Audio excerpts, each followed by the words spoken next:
Buenos dias, buenos tardes, buenas noches mga amigos, mga amigas, sa aking mga kayubi sa Usapang Batas. Magandang araw po sa inyo lahat. Ako po ang inyong lingkod, Atty. Renan Buwan. Itong mga nakarang araw ay marami pong nag-uusisa sa akin at gustong malaman ano ba ang ibig sabihin ng allocables at anong klaseng issue to. So, sagutin natin direkta. Ang allocables ay mga pondong reserve o nakatago sa budget na walang partikular na proyekto sa simula. Sa halip na dumaan sa tamang pagpaplano, ang mga ito ay ina-allocate, kaya allocables o itinatalaga ng ilang matataas na opisyal, gaya ng 5 cabinet secretaries allegedly, sabi ni Leviste, kung kailan tapos na ang batas. So, post-enactment to no? Tsaka siya pumapasok.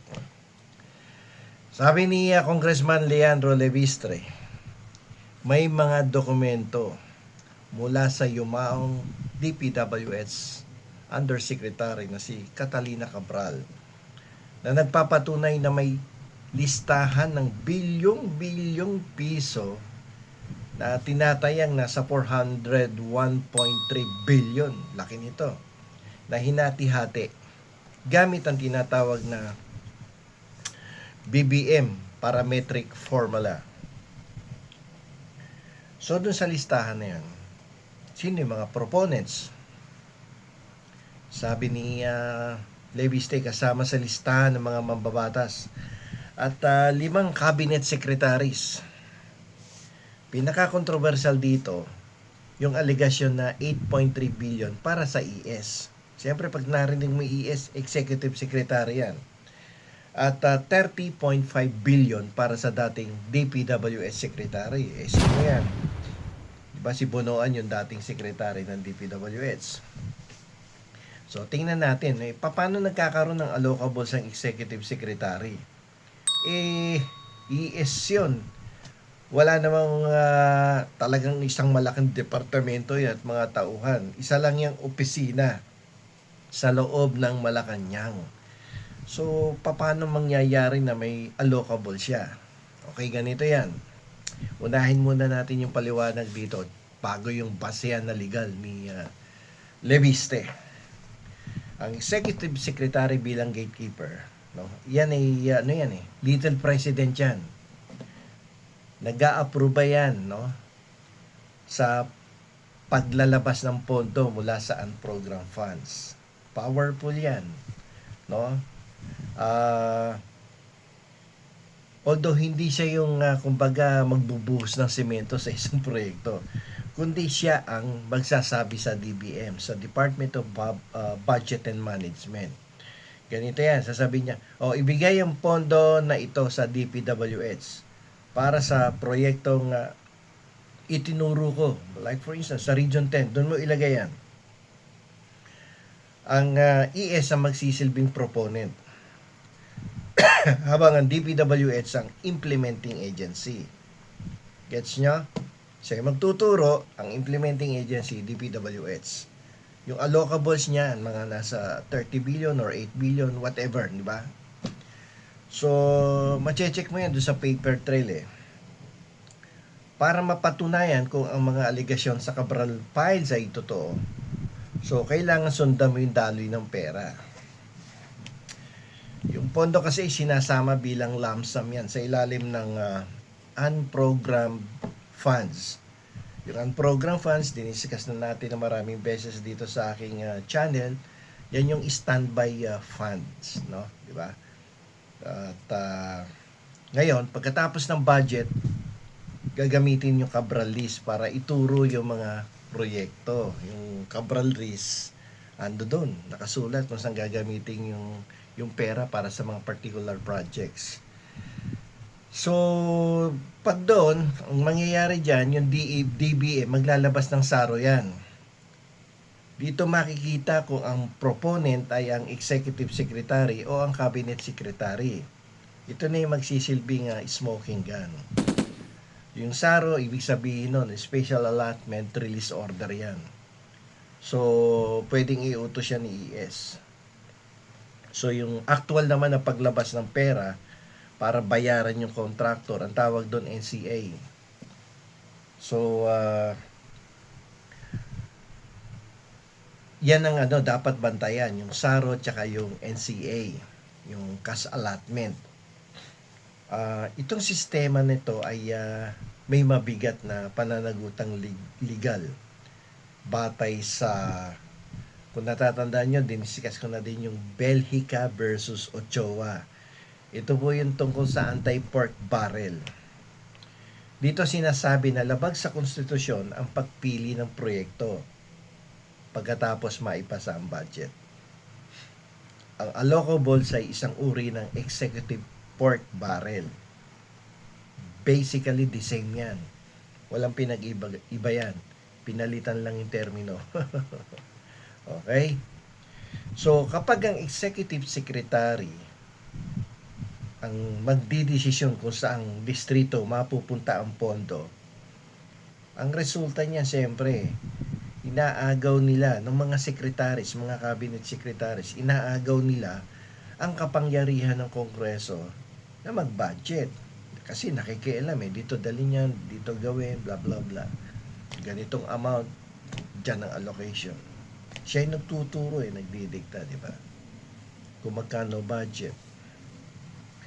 Kung ang mga proyektong ito ay nauwi sa ghost projects, yan, delikado. O kaya ginamit para sa political na pabor, yung mga kickbacks. Ang mga opisyal ay maaaring makulong at matanggal sa serbisyo. Natural, may violation ng Anti-Graft and Corrupt Practices Act, matatanggal talaga. So, ngayon tingnan natin. Yun na yun, di ba? Aligasyon niya ni Leviste. Ngayon ang tanong dito, paano natin malalaman kung totoo yan? Di ba? Yung mga aligasyon na yan ni Leviste. Dito, kailangan nating tingnan kung magtutugma ang tatlong bagay. No? Yung halaga at proyekto na nakasulat doon sa Cabral Files. Di ba? Tingnan natin yung SARO na inilabas ng DBM, ng Department of Budget and Management, para sa mga proyektong yun. Di ba? Ang pirma o direktiba mula sa Office of the Executive Secretary o Cabinet Secretaries na nag-uutos sa pag-release ng pondo. Ayan, ma-check mo yan, di ba? Kasi may directive no? I-release yung ilabas na yung SARO. Statement of Allotment Release Order yan. So, doon magkakabuking yan. Yun ang magiging ebidensya ngayon kung talagang may allocables yan na nagamit. So, yung issue kasi ng allocables ay hindi lang tungkol sa kalsada at tulay. Ito po ay tungkol sa kung paano ginagamit ang pera ng bayan nang walang sapat na transparency. Yung Cabral Files na yan ay nagsisilbing mapa para sa mga investigador upang hanapin kung saan napunta ang bilyong piso. Pero, kailangan din natin mag-ingat kung may legal na basihan yung Cabral Files na yan. Unang-una, dapat, sabi nga natin ng mga nakaraan at sinasabi na din ng ilang mga government officials, dapat authenticated yan. Kung patay na nga yung taong gumawa ng list na yan, sino mag-authenticate niyan? Siya yung gumawa niyan. So, diniscuss na natin kahapon yung exemption to the rule dun sa, kasi lalabas kasi na hearsay yan So, may mga exemption to the rule pagdating sa hearsay rule. So, kahapon diniscuss ko yon. Ang title is Inadmissible Truth. Panoorin nyo po para maintindihan ninyo kung paano magagamit yung mga ebidensya na yan na sinasabing nilang Cabral Files na inilalabas nitong si Congressman Leviste ng Batangas City. So, sa ngayon, hindi naman tayo talaga sigurado kung yung bang dokumentong Cabral Files ay talagang authenticated yan o talagang totoo, no? Base doon sa kung yan talaga ay ginawa ni Cabral o yan ay nandoon sa entries of business O yan ay entries in the course of business dun sa DPWH, kung makikita yan doon. Kahit nang wala na si Cabral, pag tinignan yun doon, ayun, mababalidate kung talagang tunay yung Cabral files na yan, kung authenticated talaga yan. Papasok yung exemption to the rule on the hearsay evidence, yung entries in the course of business. Pero tingnan natin, dahil since si Leviste, yung naglabas ng Cabral files na to, so he has the obligation na patunayan niya yung authenticity, no, and genuineness of this Cabral list, no, documents. Para mawala na yung agam-agam na totoo ba yan, peke yata yan, gawa-gawa yata yan. Kasi alam nyo, kapag kinuha mo yan sa isang tao na walang pahintulot, wala nang bisa yan. Hindi mo magagamit yan bilang isang ebidensya sa hukuman. O kaya kung yan ay kinuha mo sa isang kamamatay pa lamang na tao, meron din tayong tinatawag na chain of custody principle. May susundin kang proseso dyan. Otherwise, mapagbibintangan ka na kung hindi mo sinunod yung chain of custody, mapagbibintangan ka pa dyan na either nag-insert ka or nag-delete ka ng records ng files ng Cabral files na yan. So, maraming anggulong legal dito na hindi madaling malusutan ng isang tao kung ikaw ay magpipresenta ng ganitong klaseng mga aligasyon, sapagkat dadaan ka sa butas ng karayom dito upang patunayan mo na talagang authenticated yung dokumento mo. At tulad niyan, may aligasyon na si Executive Secretary Bersamin ay may allocables na bilyong-bilyong piso. Huwag na nating alamin kung magkano yan, kasi seryosong aligasyon, kahit ba 1 billion lang yan.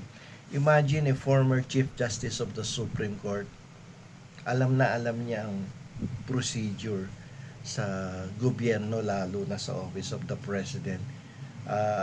Alam na alam niya ang batas, alam na alam niya kung paano i-interpret ang bawat batas sa ating bansa. Pero papasok siya sa ganitong klaseng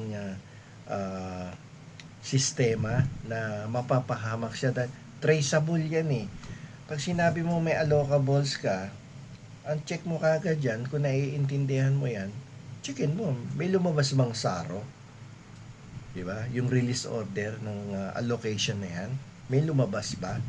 O assuming may lumabas na SARO, meron bang cash allotment? May naideposito ba sa bangko ng isang ahensya ng gobyerno upang bayaran ang mga contractors na in-engage ng services ng proponent na sinasabi doon sa Cabral files? So, madami siyang pagdadaanan eh. Hindi siya basta, may allocables yan. O sige, may allocables. Patunayan mo nga kung may allocables.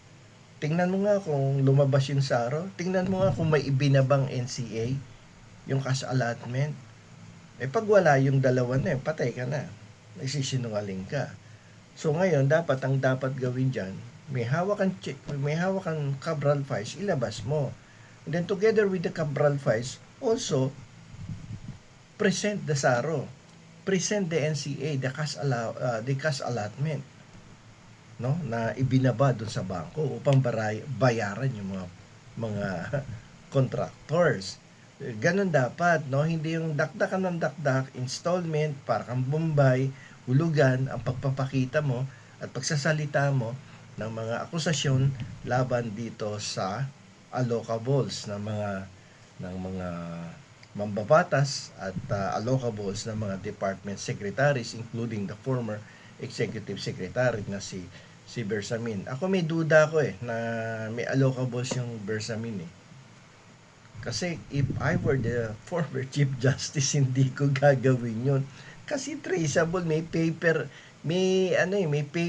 trail yun eh, at may money trail yun eh. Mabubuking ka kung talagang matalino kang tao at matagal ka na sa gobyerno, tapos dati ka pang Chief Justice, hindi mo gagawin. May ebidensyang lalabas at lalabas. May SARO eh. May NCA. Bukod dun sa allocables na sinasabi doon sa listahan ni Cabral. Mahirap. No? Mahirap patunayan yan. So, Ang burden of proof ngayon nandito kay Leviste. Bakit hindi niya ilabas? Ba't pinalalabas niya kay Secretary Dizon? Bakit doon niya inuutos? Kasi delikado pag siya naglabas. Alam niya magiging legal consequence nito. Alam niya magiging responsibilidad niya. Alam niya magiging legal obligation niya the moment siya mismo nag-present niyan. Hindi basta-basta simpleng bagay yung binabanggit ni Congressman Leandro Leviste. Malaki ang kanyang magiging pananagutan sa ilalim ng batas kung yan ay kanyang ilalabas, no? Dapat kumpleto pag nilabas niya. Otherwise, magiging haka-haka lang yung mga allocables na yan. Dapat pag nilabas niya, supported by strong evidence dapat. Katulad nung SARO tsaka nung NCA. Hindi basta sasabihin, may allocables ka dahil dito sa Cabral List. Cabral List, paano namin malalaman kung genuine and authenticated yung Cabral List mo?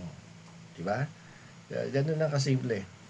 Okay, so sana po nagkaroon kayo ng idea kung ano tong allocables na sinasabi madalas ngayon, naririnig natin sa pag-uusap sa Kongreso, sa mga ibinubulgar nitong si Congressman Leonardo Leviste, sa mga usapan dito sa social media. Alam ko, maraming nakikinig pero merong mga iba na hindi masyadong naiintindihan kung ano itong allocables na to. Dito sa episode na to, maasa ko na nagkaroon kayo kahit papano ng idea kung ano ang allocables. Attorney Bueno, law and beyond. Learn the law, know your rights.